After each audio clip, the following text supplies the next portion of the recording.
ये एक ऐसा मामला है कि इसमें अभी तक यही नहीं पता चला कि उसको मारा किस गुनाह में है। अभी तो उसकी बेचारी का गुनाह ही नहीं बताया इन्होंने कि किस गुनाह पे इतना जुल्म किया। नाखून उतार दिए, बालों पे ज़ख्म कर दिए, हड्डियाँ तोड़ दी। वो ऐसा तो हमने इंडियन आर्मी में सुना। मेरे वालिद साहब आर्मी में रहे हैं, मेरे दादाबू आर्मी में रहे हैं, मेरे दादाबू जंगी कैदी भी रहे हैं। मतलब मेरे दादाबू को भी इस तरह से जुल्म नहीं हुआ जिस तरह नाखून उतार दिए गए जनाब, हड्डियाँ तोड़ दी गई, चलने के काबिल नहीं छोड़ा गया। क्या जुल्म है। दिमागी तवाज़ुन ठीक नहीं था, मिसाल के तौर पे गोली चल गई, बटन दब गया। ये तो दिमागी तवाज़ुन नहीं है कि आप पहले टांगे तोड़ेंगे, फिर ये तोड़ेंगे, सर पे ज़ख्म करेंगे, कीड़े पड़ जाएंगे, फिर आपके मुंह पे वो जो तेज़ाब है वो डाल दिया जाएगा, फिर आपके फ्रंट के दांत तोड़े जाएंगे, फिर यहाँ से कट लगाए। ये दिमागी तवाज़ुन है? कॉमन सेंस की बात है। इस मुल्क में अगर इंसाफ नहीं होगा ना अब, तो ये समझ लें कि इस मुल्क में कभी भी इंसाफ नहीं होना। वॉइस ऑफ नेशन में खुशामदीद। मैं हूं इमरान अली खान। बच्ची रिजवाना जिस पर दर्दनाक उस पर जुल्म किया गया, और कहा जाता है कि हक और बातिल की लड़ाई हमेशा जारी रहती है। एक इंसान हक पर होता है तो एक बातिल होता है। तो फैसल जट साहब हक के साथ खड़े हैं और इन्होंने ललकारा है कि मैं इन ख़ानदान के साथ खड़ा हूं और इनको इंसाफ दिलवाने की हर मुमकिन कोशिश करूँगा। जट साहब, सियासी माफियाज देखे थे, बाकी माफियाज हमने देखे थे, करप्शन बेशुमार होती है हमारे मुल्क में। अब ये इंसाफ देने वाले भी एक माफिया बन गए हैं। देखें, माफिया जो है ना, वो कहीं भी हो वो माफिया रहता है, वो अपनी धाक बिठाता है। लेकिन ये जो मैटर है ना, ये सबसे मेरी नज़र में बड़ा डिफरेंट है। ये एक ऐसा मामला है कि इसमें अभी तक यही नहीं पता चला कि उसको मारा किस गुनाह में है। अभी तो उसकी बेचारी का गुनाह ही नहीं बताया इन्होंने कि किस गुनाह पे इतना जुल्म किया। नाखून उतार दिए, बालों पे ज़ख्म कर दिए, हड्डियाँ तोड़ दी। वो ऐसा तो हमने इंडियन आर्मी में सुना। मेरे वालिद साहब आर्मी में रहे हैं, मेरे दादाबू आर्मी में रहे हैं, मेरे दादाबू जंगी कैदी भी रहे हैं। मतलब मेरे दादाबू को भी इस तरह से जुल्म नहीं हुआ जिस तरह नाखून उतार दिए गए जनाब, हड्डियाँ तोड़ दी गई, चलने के काबिल नहीं छोड़ा गया। क्या जुल्म है। और फिर ऊपर से सुनने में आया कि जी वो जो हमारे मुअज़्ज़िज़ जज साहब हैं, उन्होंने कहा जी मेरी बीवी का तो जो है ना दिमागी तवाज़ुन ठीक नहीं है। अगर दिमागी तवाज़ुन ठीक नहीं है तो क्या किसी की बच्ची को आप उसके साथ छोड़ेंगे? दिमागी तवाज़ुन जिसका ठीक नहीं होता वो पागल खाने में होता है, वो घर में नहीं होता, अपने बच्चों के साथ इस तरह नहीं करता, गैरों के बच्चों के साथ ऐसे होता है। कहा गया कि दिमागी तवाज़ुन दुरुस्त नहीं है तो उसकी अबूरी ज़मानत 2 दफ़ा हो गई है। इतना पावरफुल है अगर एक बंदा दिमागी मरीज़ भी है तो। देखें, कानून ये कहता है अगर कोई जुर्म हो या कोई मर्डर हो जाए या कोई, उसमें ये एक मिल जाती है जस्टिफिकेशन कि यार इसका दिमागी तवाज़ुन ठीक नहीं था। वो दिमागी तवाज़ुन ठीक नहीं था, मिसाल के तौर पे गोली चल गई, बटन दब गया।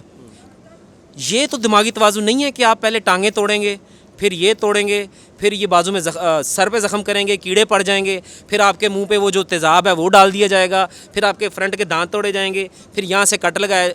ये दिमागी तवाज़ुन है? कॉमन सेंस की बात है। इस मुल्क में अगर इंसाफ नहीं होगा ना अब, तो ये समझ लें कि इस मुल्क में कभी भी इंसाफ नहीं होना। पाकिस्तान इंसाफ करने वाले अदालती निज़ाम में 135वें नंबर पे है, तकरीबन 134 या 35 पे। तो आपको लगता है कि इस केस में इंसाफ होएगा या वो रवायात जो हैं पहले वाली वो बरकरार रहेंगी? आपने माफिया का जिक्र किया था। माफिया इस मुल्क में बड़ा स्ट्रॉन्ग है, लेकिन कहते हैं कि कुरान पाक की एक आयत है जिसका तर्जमा कुछ इस तरह से है कि जब हक और बातिल आपस में टकराते हैं तो बातिल जितना मर्जी मजबूत हो वो टुकड़े टुकड़े हो जाता है। तो अगर हम हक पे खड़े हो जाएं, अगर ये फैमिली मुझे जिम्मेदारी देती है इफ़ेक्टिव ग्रुप ऑफ लॉयर्स के जनरल सेक्रेटरी होने के नाते, लाहौर का सबसे बड़ा ग्रुप है वकीलों का, अगर ये मुझे जिम्मेदारी देते हैं, इंशाअल्लाह ताला ऐसे टकराएंगे कि पूरी दुनिया में हम 135 नंबर पे ना आवाज़ जाएगी कि यार इनको ऊपर आना चाहिए। आप डटे रहेंगे? अल्हम्दुलिल्लाह। फैसल वावडा साहब इस केस में उतर आए हैं, सियासी शख्सियतें बड़ी, मतलब सियासी माफियाज भी इस केस में आ गए हैं, उनको बचाने की भरपूर कोशिश कर रहे हैं। तो आप फिर भी लड़ेंगे, डटेंगे? देखें, फैसल वावडा साहब का तो लिंक ही नहीं है इस केस में कोई भी। फ़ोन कॉल्स उनके लिए वो फ़ोन कॉल्स जो भी हैं वो ठीक है। फैसल वावडा साहब को तो उनकी तो मैं पहले भी बता चुका हूँ कि वो तो एक, वो क्या कहते हैं, सियासी, मैं वो लफ्ज़ इस्तेमाल नहीं करना चाहता क्योंकि बच्ची के मामले में आया हूँ, तो वो तो इस तरह के इंसान है कि उनकी बात को तो आप छोड़ ही दें। तो सिर्फ इतना कहूँगा कि जितना मर्जी माफिया स्ट्रॉन्ग हो जाए, एक अदालत यहाँ है और एक अदालत क़यामत के दिन भी लगेगी। तो बेहतर नहीं है इसी अदालत में इंसाफ? इसी अदालत में इंसाफ होगा इंशाअल्लाह ताला। हम खड़े हैं, कोई भी थ्रेट, किसी भी चीज़ का कोई खौफ नहीं है। इंशाअल्लाह ताला इस बच्ची को इंसाफ दिलवाएंगे और मैं अल्लाह से दुआ करता हूँ कि या अल्लाह मुझे इस काबिल रखना, स्टैंड रखना। और मैं अपने जो बैकग्राउंड है, मेरे वालिद साहब आर्मी से हैं, मुल्क के लिए उन्होंने जंगें लड़ी हैं, मेरे दादाबू ने भी जंगें लड़ी हैं, तो हम इंशाअल्लाह, हमारे ख़ानदान, मेरे अंदर खून एक फ़ौजियों का खून है और इंशाअल्लाह मैं लड़ूंगा। फिर तो माफियाज भी आपके साथ नहीं लड़ सकेंगे? जी इंशाअल्लाह ताला।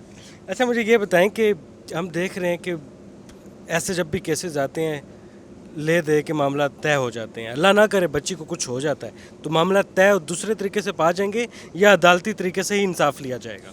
फैमिली क्या चाहती है? देखें, फैमिली का तो भी मैं कुछ नहीं कह सकता। दूसरे ममालिक में ऐसा होता है कि स्टेट मुद्दई बनती है, यहाँ पे भी स्टेट मुद्दई बनेगी और बनना चाहिए।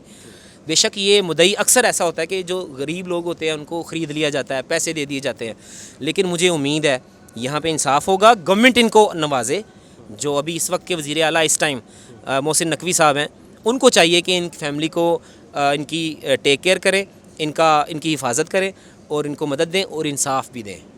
इंसाफ अदालतों ने देना है, वो इंशाअल्लाह ताला हम कोशिश करेंगे, अगर ज़िम्मेदारी देंगे तो हम लड़ेंगे इंसाफ के लिए। कहा जाता है कि वकील को जहाँ पैसा नज़र आता है वकील वो केस पकड़ लेता है। आप ये केस फीस बिलीला लड़ रहे हैं, क्या वजह है? अल्लाह का दिया सब कुछ है, गाड़ी, घर, असिस्टेंट्स, ऑफिस, पैसा, बड़ा कुछ है। हक की खातिर खड़ा होना है, मज़ा तो आए। डट के खड़े जी रहे, इंशाल्लाह डट के खड़े, आखिर तक जाएंगे। आखिर तक जाएंगे, जहाँ तक ये लोग हमें कहेंगे हम वहाँ तक जाएंगे। मतलब इन लोगों पे डिपेंड करता है, क्योंकि मुद्दई अगर जहाँ तक हमें ज़िम्मेदारी दे तो हम लड़ सकते हैं। आप एफर्ट कर रहे हैं, कोशिश कर रहे हैं भरपूर तरीके से। अगर ये कल को मुक्का कर लेते हैं आपकी मेहनत तो ज़ाया हो जाएगी। हमारी मेहनत नहीं, मेरा अल्लाह, मैं अपने अल्लाह के आगे सुरखरू होऊंगा, मैं पूरी पाकिस्तानी अवाम के आगे सुरखरू होऊंगा कि मैं अपने हक़ के लिए खड़ा रहूँ। मुद्दई की तो मर्ज़ी, वो कहते हैं ना कोई लाख बुरा चाहे तो क्या होता है, वही होता है जो मंजूर खुदा होता है। तो जो इंशाअल्लाह ताला अल्लाह को मंजूर होगा हम करेंगे। सुना था जी कि पुराने दौर में वकीलों की जो कोर्ट की जेबें थी वो पिछली साइड पे होती थी, किसी की हस्ब तौफीक जो होता था वो अपनी मर्ज़ी से डाल देता था। तो आज ये भी वही वकील हैं, फीस बिलिल्लाह इस केस को लिया है और हक और बातिल की जंग लड़ रहे हैं। तो अब हक का साथ तो अल्लाह ताला की ज़ात भी देगी और इंसानियत के लिए ये कोशिश कर रहे हैं कि जिस तरीके से बेदर्दी के साथ तकलीफ़ दी गई उस बच्ची की, उसके नाखून खींचे गए, उसका सर फाड़ा गया, उसके जिस्म की मुख्तलिफ हड्डियों को तोड़ा गया, उसके गुर्दों को अफेक्ट किया गया, उसकी टांग की हड्डियों को तोड़ा गया, तो इंसानियत की तजलील थी। और ऐसे इंसान भी मौजूद हैं जो इंसानियत के लिए हमेशा शीशा पलाई दीवार की तरह खड़े हो जाते हैं और इंसाफ का तकाजा करते हैं। फ़िलहाल इजाज़त दें, अल्लाह हाफिज़।